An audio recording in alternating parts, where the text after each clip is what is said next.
오늘 하나님의 말씀은 로마서 1장 16절에서 17절 말씀입니다. 제목은 오직 의인은 믿음으로 살리라.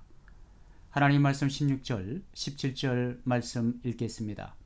내가 복음을 부끄러워하지 아니하노니 이 복음은 모든 믿는 자에게 구원을 주시는 하나님의 능력이 됨이라. 먼저는 유대인에게요 그리고 헬라인에게로다. 복음에는 하나님의 의가 나타나서 믿음으로 믿음에 이르게 하나니 기록된 바 오직 의인은 믿음으로 말미암아 살리라 함과 같으니라. 아멘. 지난 시간까지 창세기를 마치고 오늘부터는 로마서를 보겠습니다. 기도하는 가운데 하나님께서는 제 마음 가운데 로마서를 다시 읽혀져야 한다는 마음을 주셨습니다. 성경 66권 가운데 가장 사랑받는 말씀이 있다면 로마서 1장에서 16장이라는 부피가 짧은 말씀입니다.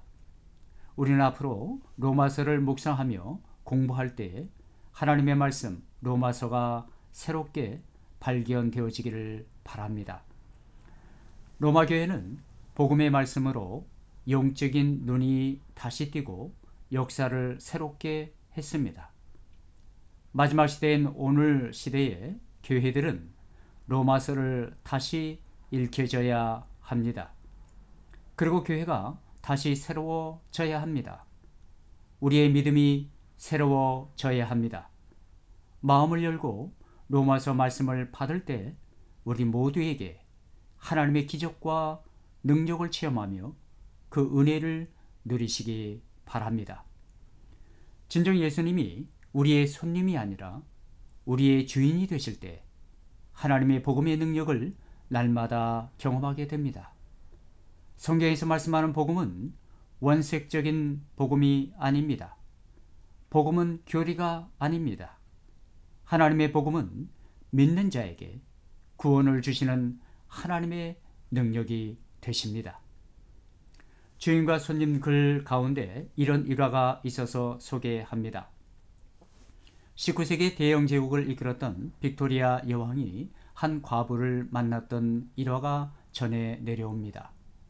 남편과 사별 후 복잡하고 우울한 마음을 달래기 위해 시골을 방문 중이었던 여왕은 신앙이 깊은 한 과부를 만나게 됩니다. 비록 초라하고 궁핍한 삶이었지만 깊은 신앙을 가졌기에 과부의 얼굴에는 항상 미소가 떠나지 않았습니다. 그러나 우울증으로 시달렸던 여왕은 궁금했습니다. 도대체 이렇게 밝게 웃을 수 있는 비결은 무엇입니까? 과부는 서슴지 않고 나의 주님이라고 대답을 했습니다. 신앙으로 과부에게서 무엇인가 끌리는 힘을 느낀 여왕은 한참 동안 즐거운 대화를 나누다가 마지막 질문을 던졌습니다. 지금까지 찾아온 손님 중에서 누가 가장 반가웠습니까? 과부의 신앙이 하도 좋아서 분명히 예수님이라고 답할 것으로 기대했습니다. 그런데 말할 것도 없이 여왕이십니다 라는 답을 듣고 보통 실망을 한 것이 아니었습니다. 아무리 신앙이 좋은 과부라고 해도 최고의 권력 앞에서는 아첨을 할 수밖에 없구나 하는 아쉬움에 여왕은 과부에게 진언을 해 주었습니다. 아주머니를 찾는 가장 귀한 손님은 예수님이 아니겠습니까? 그런데 과부는 웃음을 지으며 이렇게 대답을 하는 것입니다. 폐하, 예수님은 손님이 아니십니다. 그분은 저의 주인이십니다. 빅토리아 여왕은 더 큰 감동을 받으며 왕궁으로 돌아왔습니다. 그리고 그녀의 방으로 들어가 무릎을 꿇고 기도했습니다. 오 주님, 주님께서 이 궁실의 주인이 되어 주시옵소서. 이 왕관을 주님 발 앞에 드립니다. 빅토리아 여왕은 1837년부터 1901년까지 장장 64년을 왕위에 올라 대영 제국을 다스렸습니다. 영국의 영토에는 해가 지지 않는다는 말이 나올 정도로 초강대국을 이룬 여왕이었지만 가보아의 만남을 통해 삶의 주인을 분명히 인지할 수 있었습니다. 예수 믿는 사람들은 당연히 예수님을 나의 삶의 주인으로 모시고 살아가야만 하는 것입니다. 근데 분명히 이런 것을 우리가 알고 있으면서도 이 사실을 찾고 잊고 산다는 것입니다. 그분이 나의 삶의 주가 되심을 분명히 믿는다면 우리의 삶의 모든 영역을 그분의 다스리심 아래 드려야 마땅한 것입니다. 나의 가정의 주인도 예수님, 일터의 주인도 예수님, 내가 밟고 호흡하는 모든 공간의 주인도 예수님이 되셔야 합니다. 주인과 손님의 차이는 엄연히 다릅니다. 둘 다 잘 모셔야 하지만 주인은 항상 존재하고 손님은 떠나가게 되어 있습니다. 주인은 순종하고 따라야 하고 손님은 기쁨으로 섬기고 보내면 되는 것입니다. 주인에게는 항상 충성을 약속해야 하고 손님에게는 정성을 다하면 됩니다. 예수님은 우리의 삶의 주인이십니다. 그분은 항상 우리를 책임지시는 주인이시지 잠시 왔다 가는 손님이 아니라는 것입니다. 우리는 항상 누가 나의 주인인지를 기억하고 살아야 할 줄 믿습니다. 저와 여러분들은 어떻습니까? 오늘은 로마서 서론 부분을 보도록 하겠습니다. 본 서신서의 저자는 누구인가 라는 것입니다. 본 서신서는 사도 바울에 의해 기록이 되었습니다. 기록 장소는 고린도이며 기록 연대는 AD 57년에서 58년경에 기록되었습니다. 본 서신의 기록 동기와 목적은 로마 교회로 하여금 자신의 방문을 미리 알아 준비하려 하는 데 있습니다. 그렇다면 그가 베베편에 짧은 편지를 보내어도 되는데 왜 장문의 편지를 쓰게 되었는가 라는 것입니다. 그리고 여기서 베베라는 누구인가? 베베는 고린도에서 15km 떨어진 갱그레아 교회의 기둥 같은 일꾼이었고 다른 사람들의 신앙의 본이 되는 성도였습니다. 더욱이 여자로서 교회를 떠받는 소중한 위치에 있었다고 하는 사실은 그녀의 신앙이나 봉사가 교회에 지대한 영향을 미쳤다는 것을 의미합니다. 바울 사도는 이 베베를 로마 교회에 맨 먼저 추천하여 그가 대단한 중요한 인물임을 간접적으로 보여주고 베베는 자기가 속한 교회에서 충성한 일꾼인데 바울을 비롯한 사도들과 복음 사역자들의 든든한 후원자와 보호자로서의 역할을 감당했습니다. 사도들의 신임을 얻어 로마서를 로마 교회에 전달하는 교회사의 길이 남을 큰 일을 감당하였던 것이었습니다. 그렇다면 그가 왜 베베편에 짧은 편지를 보내어도 되는데 장문의 편지를 쓰게 되었는가라는 것입니다. 그리고 본 서신의 기록 동기와 목적은 무엇인가? 두 가지로 볼 수가 있습니다. 첫 번째로는 사도 바울은 로마로 가는 것이 최종 목적이 아니었습니다. 로마로 지나 스페인 안디옥 전도하기를 위함이었던 것이었습니다. 두 번째로는 사도 바울은 불길한 징조를 예견하고 있었다고 가정하에 본 서신의 기록 목적은 즉 바울은 만일의 경우를 대비하여 자신이 죽게 될지라도 로마 교회로 하여금 자신의 사역을 바르게 계승하기 위함이었습니다. 그런 의미에서 본 서신서는 마지막 유언장과 같았고 로마 교회에 물려주는 값진 유산이었으며 교회를 통하여 주를 믿는 전 세계 신자들을 위한 영적 재산이었음을 발견하게 됩니다. 그리고 본 서신의 중심 주제가 무엇인가라는 것입니다. 우리의 믿음으로 말미암아 하나님을 의롭다함을 칭함받는 것. 그런데 여기서 믿음이란 인간의 의지적인 믿음이 아닌 하나님의 선물이라는 것입니다. 즉 그리스도 예수 안에 있는 구속으로 말미암아 하나님께서 은혜로 주신 믿음을 의미하는 것입니다. 에베소서 2장 3절 8절 말씀을 보겠습니다. 전에는 우리도 다 그 가운데서 우리 육체의 욕심을 따라 지내며 육체와 마음이 원하는 것을 하여 다른 이들과 같이 본질상 진노의 자녀이었더니 국률이 풍성하신 하나님이 우리를 사랑하신 그 큰 사랑을 인하여 허물로 죽은 우리를 그리스도와 함께 살리셨고 너희는 은혜로 구원을 받은 것이라.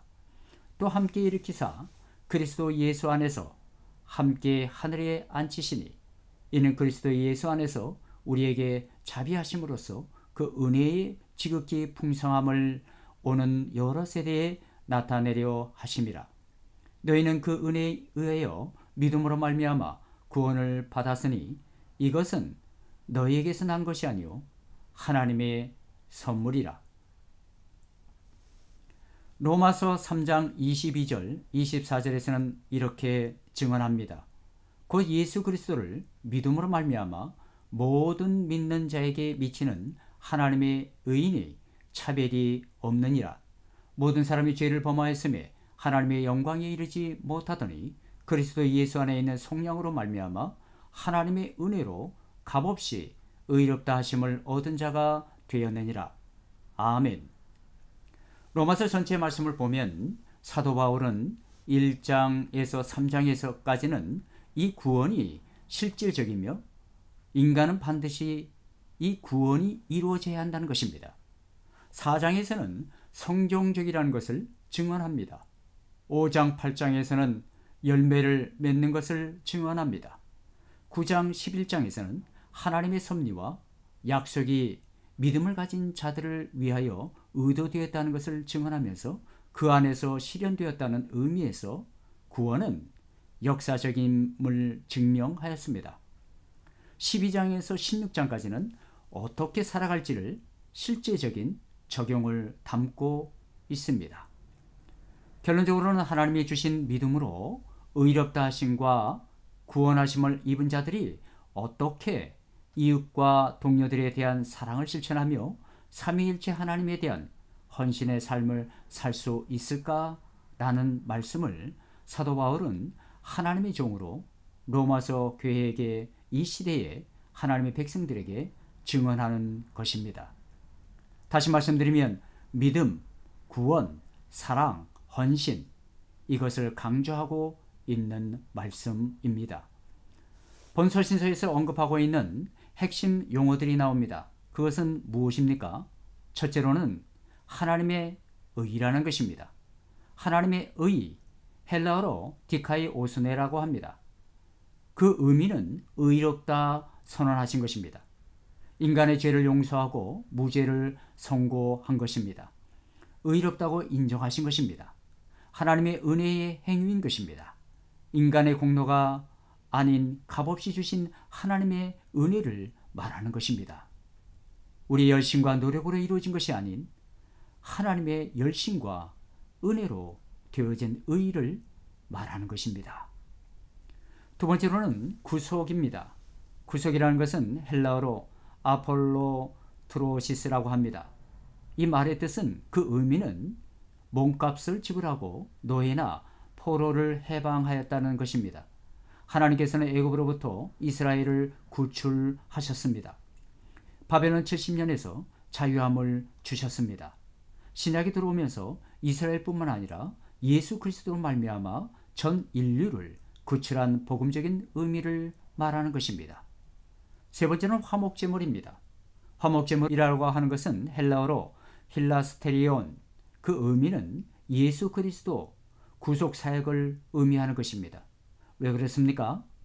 그리스도의 죽으심은 인간과 하나님과의 교제 회복, 그러나 이 화목제물을 제공해 주신 주체는 예수 그리스도, 즉 하나님 자신이 그리스도의 피로 믿음 화목제물로 제공하였다는 것입니다. 믿으십니까? 로마서 3장 25절에서는 이렇게 증언합니다. 하나님이 그의 피로서 믿음으로 말미암은 화목제물로 세우셨으니 이는 하나님께서 길이 참으신 중에 전에 지은 죄를 간과하심으로 자기의 의로우심을 나타내려 하심이니. 아멘. 그렇습니다. 하나님께서 길이 참으시는 중에 전에 지은 죄를 간과하심으로 자기의 의로우심을 나타내려 하심으로 하나님 자신이 그리스도의 피로 믿음의 화목제물로 제공하였다는 것입니다. 요한 웨슬레라고 하는 한 사람을 소개하고 하나님의 말씀을 맺겠습니다. 요한 웨슬레의 회심이라는 글 가운데 요한 웨슬레는 몸무게가 50kg밖에 되지 않은 왜소한 분이었었지만 역사상 가장 위대한 부흥사였습니다. 그는 아버지 위로 5대가 목사였고 어머니 위로 5대가 목사인 신앙적인 가문에서 태어났습니다. 게다가 그는 영국 최고의 옥스포드 대학에서 신학을 공부했고 강의도 했습니다. 1732년에 그는 인디언 선교사로 자원해 미국 조지아 주의 인디언 원주민을 찾아왔습니다. 그때 그에게는 광대한 신대륙에 복음을 전하겠다는 웅대한 비전이 있었고 당당한 실력이 있었습니다. 또한 불타는 사명감과 인디언들을 향한 뜨거운 사랑도 있었습니다. 그러나 아무 성과도 거두지 못하고 처절한 실패를 맛보았습니다.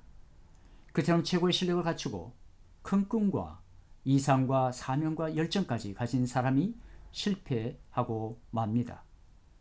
사람의 힘이나 능력으로만 되지 않는다는 것을 그는 깨닫습니다.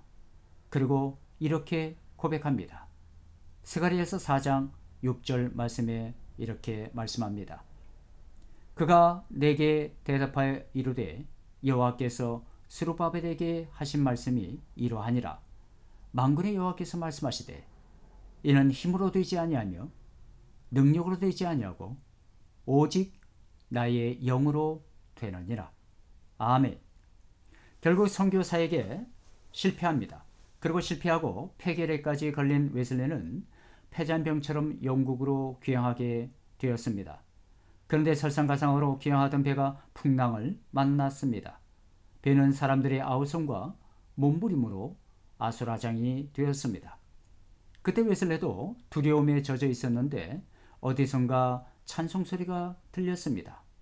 그 소리에 끌려 선창으로 가니 모라비안이라고 불리우는 경건파 성도 몇 명이 손을 잡고 찬송하고 있었습니다.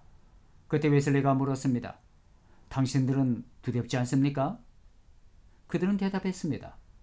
우리는 예수 믿는 사람들이라서 어떤 일을 만나도 두려움이 없습니다. 선생님도 예수를 믿어보세요. 그 말을 들은 목사였던 웨슬리의 신앙 양심을 무겁게 때렸습니다. 내가 이러고도 목사이며 선교사를 자처했나? 라고 말입니다. 귀향 후 런던에서 투병하다가 웨슬리는 1738년에 우연히 모라비안 성도들의 작은 밤 집회에 참석하게 되었습니다. 그때 한 청년이 성경을 낭독했습니다. 그 말씀이 오늘 말씀인 로마서 1장 17절 말씀입니다. 복음에는 하나님의 의가 나타나서 믿음으로 믿음에 이르게 하나니 기록된 바 오직 의인은 믿음으로 말미암아 살리라 함과 같으니라. 그는 평소에 잘 알았던 말씀이었지만 의인은 믿음으로 산다는 이 말씀이 그날따라 그의 가슴을 치며 뜨거운 믿음의 불꽃이 점화되었습니다. 그는 어렸을 때 화재로 타 죽기 일보 직전에 살아났습니다. 그래서 그는 타다 남은 숯이라는 별명을 지녔습니다. 그 숯에 다시 불이 붙은 것입니다.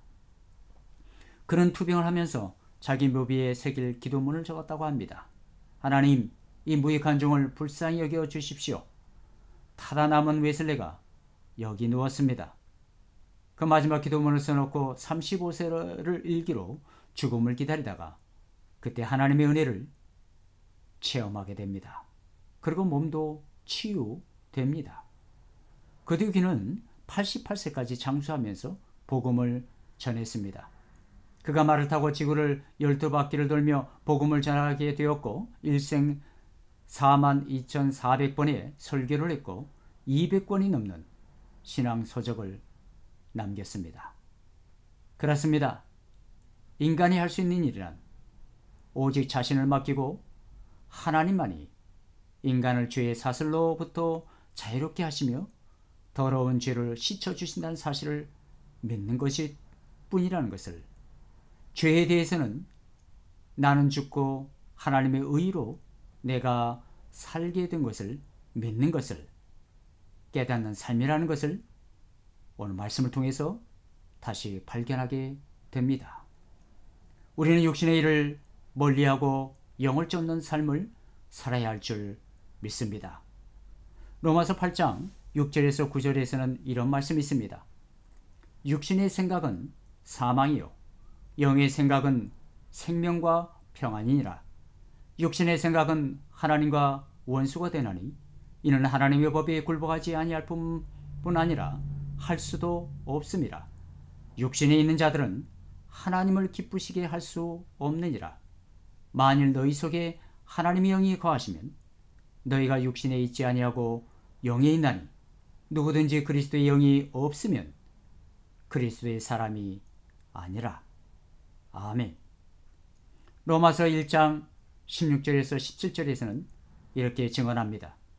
이 예수를 내가 복음을 부끄러워하지 아니하노니 이 복음은 모든 믿는 자에게 구원을 주시는 하나님의 능력이 됨이라. 먼저는 유대인에게요 그리고 헬라인에게로다. 복음에는 하나님의 의가 나타나서 믿음으로 믿음에 이르게 하나니 기록된 바 오직 의인은 믿음으로 말미암아 살리라 함과 같으니라. 아멘. 육신의 생각은 사망이요 영의 생각은 생명과 평안이니라. 이 복음은 모든 믿는 자에게 구원을 주시는 하나님의 능력이 됨이라. 오직 의인은 믿음으로 말미암아 살리라.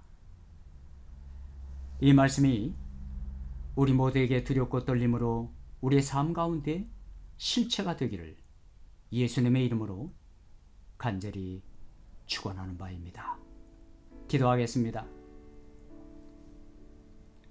오직 의인은 믿음으로 말미암아 살리라 라는 말씀을 다시 깨닫고 발견하게 하시니 감사합니다. 우리가 할 수 있는 것은 오직 우리 자신을 맡기고 하나님만이 인간을 죄의 사슬로부터 자유롭게 하시며 더러운 죄를 씻어주신다는 사실을 믿는 것뿐임을 우리에게 깨닫게 하시니 감사합니다. 이 하나님의 복음은 오직 모든 믿는 자에게 구원을 주시는 하나님의 능력이 됨을 믿습니다. 우리의 삶에 하나님의 의가 나타나서 영원히 믿음으로 믿음에 이르게 하여 주시옵소서. 예수님의 이름으로 기도드리옵나이다. 아멘.